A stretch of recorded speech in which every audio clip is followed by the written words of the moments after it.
Gerald Kennedy, do solemnly swear I, John Gerald Kennedy, do solemnly swear that you Good morning, and welcome back to the American Culturist, the show where we unapologetically celebrate the greatest civilization the world has ever known, the one built on Enlightenment reason, individual liberty, Christian moral foundations, and the conservative conviction that some cultures are simply superior to others because they value truth, beauty, and human flourishing over fanaticism and submission. In today's episode, we're going to discuss the inevitable outcome of objective reasoning and science based policy making. It might be a shock to absolutely no one to learn that a major international institution just made a landmark decision that validates everything we've been arguing about concerning biological sex, scientific truth, and the courage it takes to say the obvious part out loud when the whole world is telling you not to. We'll cover that breaking story in our news segment and process it through the Western culturist lens, asking what it means when institutions finally choose truth over ideology and what it took to get them there. Then, in our main topic, we're going to tackle the ethical heart of the gender debate head on, the question of compassion. Specifically, we're going to ask why telling someone a comfortable lie is considered kind in our culture while telling them the hard truth is considered cruel, and what the Western philosophical and Christian tradition has to say about that stunning reversal of moral logic. And we'll close with some genuinely heartwarming news about a woman who went from newborn to janitor to doctor in the same hospital. A story about human perseverance and the dignity of work that would be an injustice to ignore.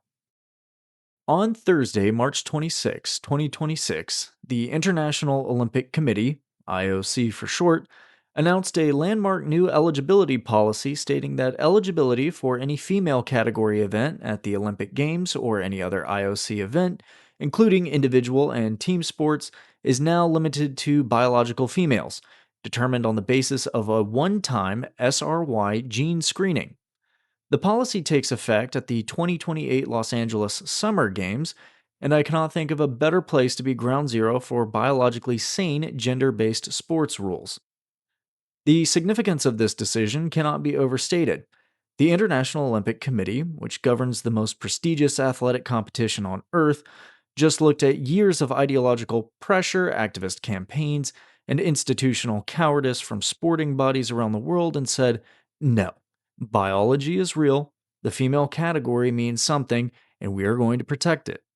IOC President Kirsty Coventry, a two-time Olympic gold medalist in swimming, stated that the IOC's new policy was based on science and had the best interest of athletes at its heart, and that it is absolutely clear that it would not be fair for biological males to compete in the female category, and that in some sports it simply wouldn't be safe. And I could not agree more with Miss Kirsty's assessment. The science behind the decision is as clear as the science we covered in episode 3. The IOC document states that the male performance advantage over biological women is 10 to 12% at most running and swimming events, at least 20% in most throwing and jumping events, and can be greater than 100% for explosive power events, including punching sports. These aren't just right-wing or conservative ideological assertions, they're documented physiological realities that exist regardless of how anyone feels about them. The progressive response to this decision has been predictable and delusional. Advocacy groups immediately condemned the policy as an astounding rollback on gender equality that would, quote, set women's sports back 30 years, end quote, which is both ironic and an indictment on how divorced from reality these so-called progressives are. According to the left, protecting the biological female category in women's sports is setting women's sports back 30 years.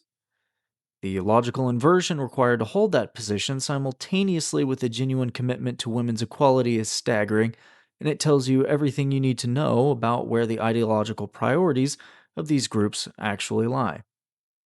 But, of course, it was never about women. It was about ideology. And when the ideology required sacrificing women's athletic achievements on its altar, that's exactly what happened for years before this recent decision. This is a serious win for Western culture. It's a return to evidence, reality, and objectivity informing decision making and policy. It's also a premonition of what the left's future looks like. You cannot shirk reality and expect to be successful. Truth is persistent, self evident, unmoving, and undefeated. The SRY gene existed before the IOC acknowledged it. The 10 to 12% male performance advantage existed before it was written into the Olympic policy. And reality doesn't require our permission to be real. Reality exists outside of our ability to influence it, and we are most successful, happy, safe, and wise to operate within the bounds of natural reality instead of being foolish enough to believe we can bend it to our subjective whims. Aristotle would have found the entire controversy baffling. His natural teleology, the framework we covered in episode 4, holds that things have natures, those natures have implications, and pretending otherwise doesn't change the nature, it only produces confusion and injustice. The telos of the female athletic category is to provide a fair competitive arena for biological females. That's what it's for. And a governing body that ignores what something is for in favor of ideological compliance isn't being progressive. It's failing the most basic obligation of governance, which is to protect the people and its care from injustice. Marcus Aurelius wrote in his Meditations that what injures the hive injures the bee. For years, biological female athletes were the bees being injured by the ideological commitment that their governing bodies placed above their interests. Today, that has been effectually changed. And it changed not because the ideology got better arguments, but because the science, evidence, and the testimony of real female athletes who watched their competitive opportunities evaporate became impossible to keep suppressing. That's how truth works. In the end, it always wins. The IOC story isn't just a sports policy story. It's a case study in a much larger phenomenon that Western civilization is wrestling with right now: the systematic confusion of compassion with affirmation, and the cost of that confusion to the real human beings caught in its path. We need to ask a legitimate question that sounds simple but turns out to be genuinely profound. What is compassion?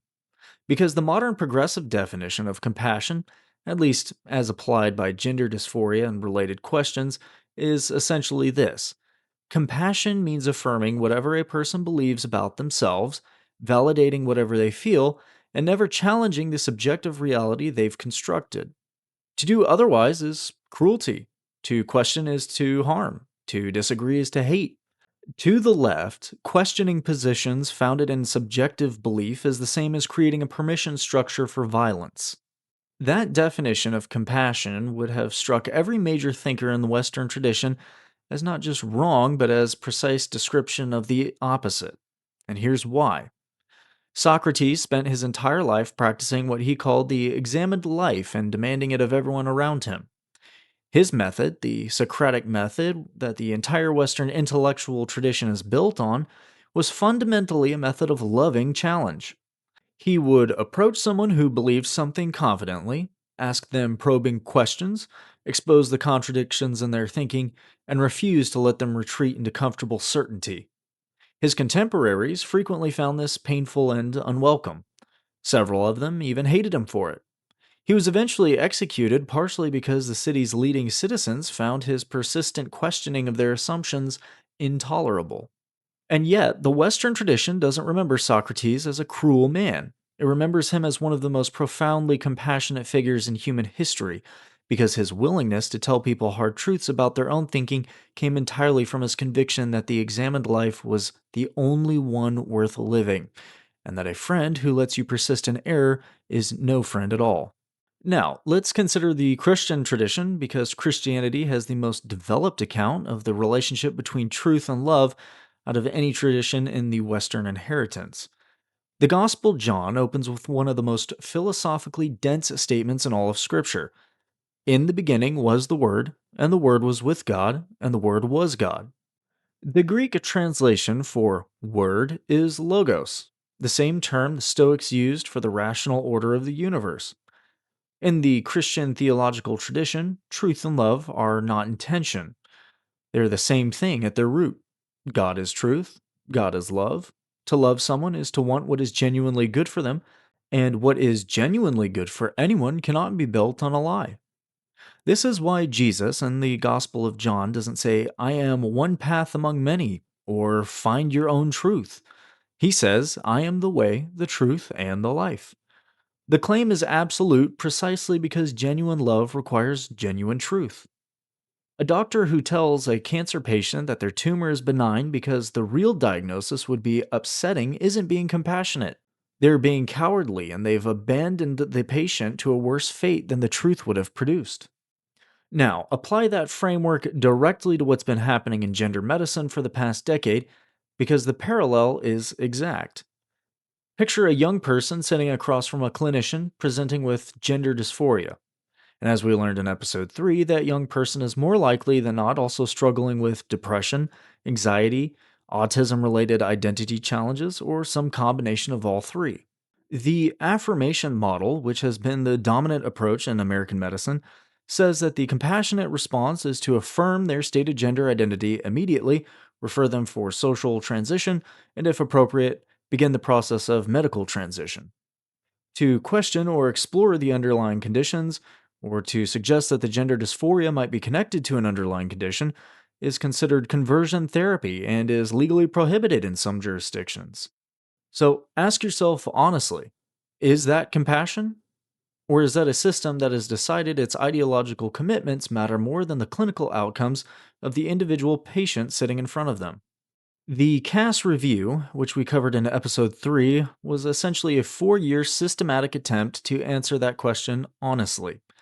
And its answer was unambiguous. The evidence base for the affirmation and medicalization model is weak. The follow up studies that claimed good outcomes had enormous dropout rates. The children who were put on puberty blockers proceeded to cross sex hormones at a rate approaching 100%, suggesting the drugs weren't giving them time to think but locking them into a medical pathway before they were old enough to understand its lifelong consequences. And the underlying mental health conditions that accompanied the gender dysphoria in the majority of cases were being undertreated or ignored entirely. That's not compassion. That is a system that prioritized the comfort of ideological compliance over the genuine well being of vulnerable young people. Now, here's the harder point, and it's the one that requires the most intellectual courage to make clearly. The people operating within this system were not, for the most part, malicious. That's reserved for the people who constructed the system. But those operating within the system, by and large, genuinely believed they were being compassionate. They had accepted a definition of compassion that equated affirmation with care, that treated any questioning of a patient's stated identity as an act of violence, and had so thoroughly confused kindness with the avoidance of discomfort that they no longer distinguished between helping someone and simply telling them what they wanted to hear. This is what the Western tradition means when it talks about the corruption of virtue. Virtues can be corrupted. Compassion corrupted becomes sentimentality, the preference for the feeling of caring over the practice of genuine care. Courage corrupted becomes recklessness. Justice corrupted becomes vengeance. And a medical system whose primary commitment has shifted from clinical truth to ideological affirmation has experienced exactly this corruption. It has taken the genuine virtue of compassion and corrupted it into something that looks like compassion from the outside, but functions as abandonment from the inside. We don't treat schizophrenia by affirming the patient's delusions, telling them that yes, the CIA really is monitoring them through their dental fillings, and then helping them build a more comfortable relationship with that belief. We treat schizophrenia by taking the patient's suffering seriously, working to understand its causes, and providing treatment aimed at helping the patient function in reality rather than becoming more comfortable with departure from it. The treatment approach is not cruel. It's the most serious form of respect for the patient's personhood we have, the conviction that they deserve to be helped toward genuine flourishing rather than managed into a more comfortable version of their current distress. The same treatment philosophy applied to gender dysphoria isn't hatred of trans people. It's the opposite. It's the conviction that people who experience gender dysphoria deserve the same rigorous, evidence based, whole person clinical attention that we give to every other form of psychological suffering, rather than an ideological predetermined pathway that forecloses other options before they've been adequately explored. And this brings us back to the IOC decision, because what just happened is a version of the same thing. An institution looked at the accumulated evidence, looked at the real harm being done to real female athletes, and decided that genuine fairness to those athletes mattered more than ideological comfort. And that's in no way cruelty to transgender athletes. The IOC was explicit that transgender athletes are welcome to compete in other categories and that every athlete must be treated with dignity and respect. It's a recognition that the female category means something, that it was created to protect a specific biological reality, and that protecting it isn't hatred of anyone, it's just simple honesty about what fairness actually requires. That's what genuine compassion looks like. Not the comfort of affirmation, but the courage of upholding truth. Now, before we close, let's get to the positive and uplifting story that I promised earlier. A woman by the name of Shay Taylor Allen grew up in New Haven, Connecticut, and at 18 years old, she took a job as a janitor at Yale New Haven Hospital, one of the most prestigious medical institutions in the country. And she showed up every single night to clean floors, empty trash cans, and do the unglamorous work that keeps a hospital functioning. And while she was doing that work, she was also attending classes at Southern Connecticut State University during the day, saving every dollar she could for MCAT fees and medical school applications. She didn't quit the janitor job when things got hard. She didn't abandon New Haven for somewhere more promising. Instead, she stayed in her lane, kept her head down, kept showing up, and kept building towards a better future. Eventually, she was accepted to the Howard University College of Medicine. And on March 20th, 2026, Shay Taylor Allen learned that she had matched with her first choice residency back at Yale New Haven Hospital. Incidentally, the same hospital where she was born at. The same hospital where she once emptied the trash cans in the CEO's office.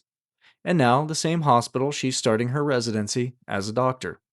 The Western tradition has always understood that there is no honorable shortcut to genuine excellence. Aristotle's concept of excellence and virtue was never understood as a sudden gift or a fortunate circumstance. It was the product of sustained, disciplined, habitual practice, doing the right, hard, and unglamorous thing over and over again until excellence becomes second nature. Shay Taylor Allen didn't become a doctor despite being a janitor. She became the kind of doctor she is because she was a janitor, because she learned the hospital from the ground up, because she understood what every person in the building contributes, and because she built her character in the crucible of hard, necessary, humble work before donning a white coat. Her story is an exemplary case of what happens when you follow dedication and everything our culture has largely stopped teaching: that commitment to your craft, loyalty to your community, and the willingness to do the unglamorous work without complaint are not consolation prizes for people who couldn't do better. They are the foundation on which genuine greatness is built, every single time. The thread connecting everything in today's episode is truth. The IOC chose truth over ideology, and in doing so, chose genuine fairness over the performance of it. The Western philosophical tradition on compassion tells us that truth and genuine care aren't intention, they're the same thing at their root. And Shay Taylor Allen's story is a reminder that when individuals commit to truth about what they're capable of and refuse to let comfortable limitations define them, something extraordinary becomes possible. The Western culturist vision at its core is not comfort, affirmation, or the acceptance of managed decline. It is the courageous pursuit of truth as the only reliable foundation for genuine human flourishing. If today's episode gave you something worth thinking about, share it. The conversation happening in our culture right now about compassion, truth, and what we owe to the people in our care needs more serious voices and fewer comfortable ones. Feel free to like and subscribe for more of this content, and we'll see you next time. God bless.